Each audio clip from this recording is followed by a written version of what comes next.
Alamin ang latest weather update ngayon dito sa Sir Aris Official Weather News Today. Ako patabalin ang habagat sa malaking bahagi ng Luzon at western section ng Visayas. Kaya pupulo na mga kulaban sa malaking bahagi ng Luzon kaya makakasapalit tayo na maulan na panahon.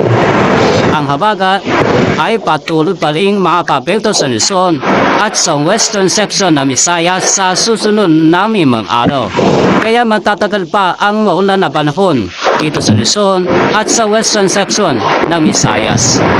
Samantala, nasulong na po ng ating Philippine Area of Responsibility ang Nuevo Area na kasalukuyan na sa layong more than 1,000 kilometers silangan ng Northern Luzon.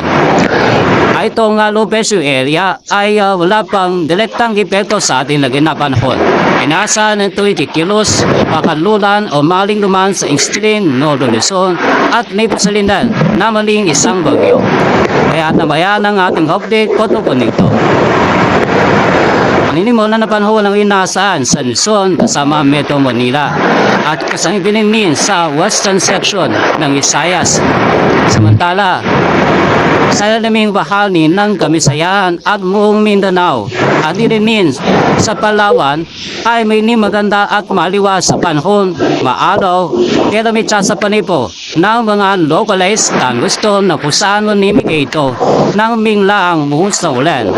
Sa minute at maaraw, ito sa sa Visayas at Mindanao, mataas ang temperaturang may kabalas sa Tacloban at Cebu na aamot ng 34 degrees Celsius. Sa Iloilo, aamot ng 33 degrees Celsius. Sa ilang lugar sa Mindanao, aamot ng 35 degrees Celsius. Sa Zamboanga, 34 degrees Celsius. Sa Cagayan de Oro, at 33 degrees Celsius sa Metro Davao.